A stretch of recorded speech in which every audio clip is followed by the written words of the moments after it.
Hey there everyone, I'm meteorologist Cassie Nall, and this is your 10 weather impact recap for the week. Let's start with a look at our top weather stories. A massive winter storm brought heavy snow, blizzard conditions, freezing rain, and dangerously cold conditions to more than 60 million people from the Midwest to the East Coast. Towns in the path are frozen, buried, and for some without power as this dynamic weather system moved across the country. Parts of Kansas were under blizzard warnings this weekend, and in Wichita, whiteout conditions made travel treacherous. While crews worked hard to keep the roads passable, strong winds blew the snow right back onto the cleared roads and significantly reduced visibility. Kansas City's first winter storm of 2025 was the biggest in more than 3 decades. 11 inches of snow fell on Sunday, the most in a single storm since 1993. With bitterly cold temperatures expected for the next several days, that snow won't be going anywhere anytime soon. And in Kentucky, a swath of 6 to 10 inches of snow fell from Louisville to Lexington, with a nasty mix of freezing rain and sleet in other parts of the bluegrass state. More than 80,000 customers were without power after the heavy snow and ice knocked down trees and power lines. The weather was also a concern for some events happening in the nation's capital this week. This includes late President Jimmy Carter's memorial service and the certification of the election results. Chris Pallone is in D.C. with those details. A blanket of white covers the nation's capital after a rare snowstorm, an idyllic backdrop to bid a final farewell to a former president. The body of Jimmy Carter will arrive in Washington later today after mourners by the thousands have paid their respects in his home state of Georgia. He changed my life and he changed the world. And if any of us can be a fraction of that kind of contribution to mankind, we will be very blessed. Carter's state funeral, the next high-profile, high-security event in Washington in a month filled with them. The first, the certification of the 2024 election in a joint session of Congress. Donald J. Trump of the state of Florida has received 312 votes. Kamala D. Harris of the state of California has received 226 votes.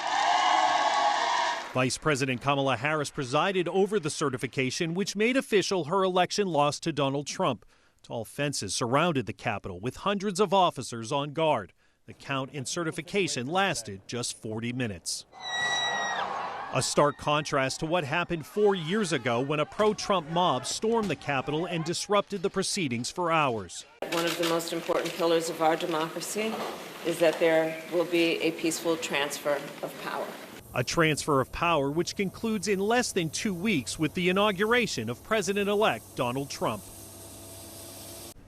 That same weather system brought a wintry mix to our area this weekend. Southern areas had heavy rain, while everyone from around I-40 northward dealt with everything from snow to sleet to freezing rain, and in some places they had all of the above in a short period of time. Roads became slick, and some schools were delayed or canceled on Monday and on Tuesday morning. Now, we appreciated everyone's photos and reports this weekend, but whenever we have a wintry mix, it can be hard to describe what the weather is doing. So let's go over the difference between sleet and freezing rain. Ooh, hear that? Sleet falls as tiny pellets that bounce on impact with surfaces. You'll often hear a tapping sound when sleet is falling, so that's why we say sleet has a beat. Even if enough sleet falls, it can actually accumulate and make roads slick, but it usually isn't nearly as impactful as freezing rain. Freezing rain falls as a liquid and freezes on contact with surfaces, forming a thin coating of ice on whatever it touches, including roads and sidewalks. They may look wet, but they're actually covered in ice and they're slick like an ice rink. If that ice accumulation is thick enough, it can weigh down trees and power lines, causing power outages and making a mess of local roads. Recovery efforts continue in areas impacted by Hurricane Helene, and heavy rain during the final weekend of December caused a few setbacks. 2 to 3 inches of rain fell during the early morning hours of December 29th, and water levels began to rise in Cocke County. A river flood warning was issued for the Pigeon River near Newport, with minor to moderate flooding expected, but the impacts were bigger than they have been for similar events in the past. All 3 rivers are different than what they were from back in August. Some portions of the river are deeper, some are more shallow. Rock formations have changed. There's still debris in the water. There's still damming in some places. That gentleman was with the Cobb County Emergency Management, and unfortunately there was some additional damage reported after that most recent flood event. The recovery efforts have also weighed heavily on first responders. In Unicoi County, they are working through the emotional reminders with the help of therapy dogs. Maria Guzman has the sweet story.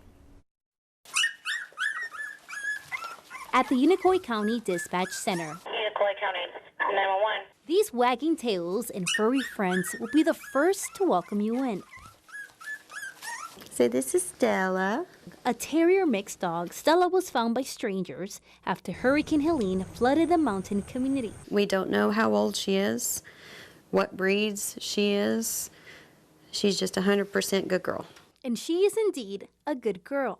Stella is a sense of counseling for dispatchers during tense moments.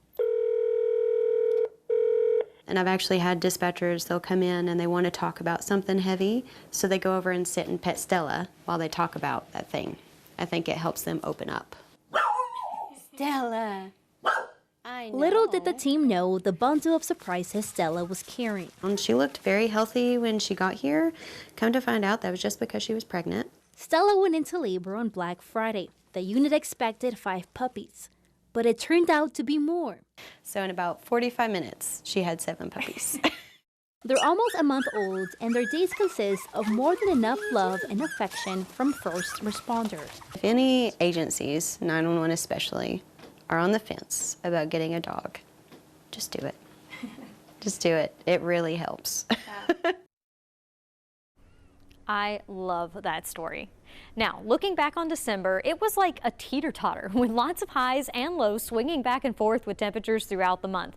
We ended about 1.5 degrees above average for the month, and while we did have a surplus in the rainfall category for the month of December and for the year, we still finished last year with drought conditions across our area. You can see that red extreme drought still covering parts of the plateau and the valley.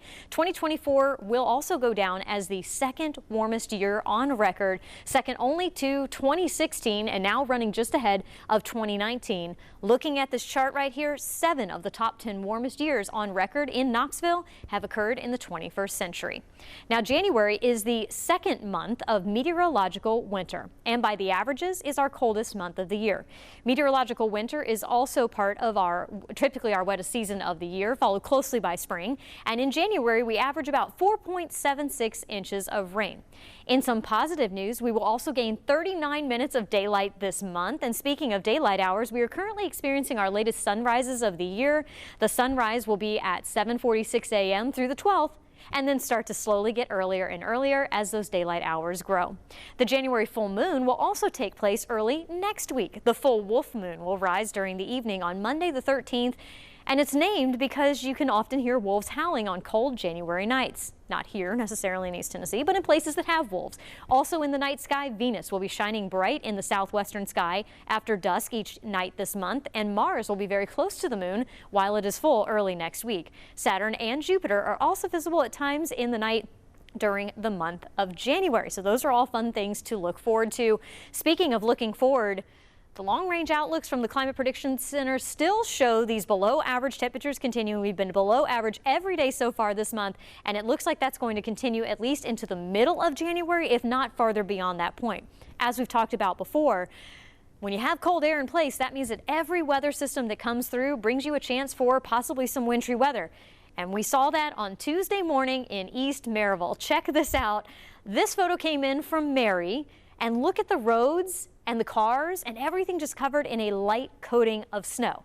So how in the world did this happen when the majority of our viewing area didn't see anything? Well, check out the radar loop from Tuesday morning, and I want you to focus on this area. It's highlighted in yellow right here. So this starts as we go into the early morning hours of Tuesday, and check that out. At about 6 to 7 a.m., this little band of snow popped up. That's the only place that was seeing snow at this hour.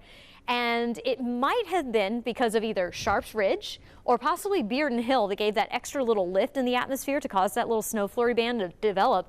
And then it was working with moisture off of the Tennessee River. So essentially, it was almost like a lake effect snow band isolated to a very narrow location. And unfortunately, Pellissippi Parkway was right in the path. And for a couple hours during rush hour this morning, this is what the parkway looked like out there. Look at the overpass. Also take note how that area had more snow than the areas that are over the solid ground. Either way, it snagged traffic for hours on Tuesday morning during the rush hour commute. Hopefully, we didn't have any injuries out there, though we did have a few accidents. And again, what this tells us is that the ground is very cold. So with chilly temperatures expected leading up to our next weather event, which arrives on Friday, we do expect that what falls from the sky on Friday and Saturday will likely stick. This is why Friday and Saturday are weather impact alert days. We do expect a winter system to move in. Confidence is growing in the potential for accumulating snowfall across the area. And if you don't have to travel during the backside of Friday and the early parts of Saturday, I would say plan to stay home, because that's when it looks like we could be seeing the heaviest and most widespread precipitation across our area. You can find more details about that upcoming event on WBIR.com. Thank you so much for watching. And remember, you can always get that latest forecast on WBIR.com and the 10 News app. It is free to download in the App Store.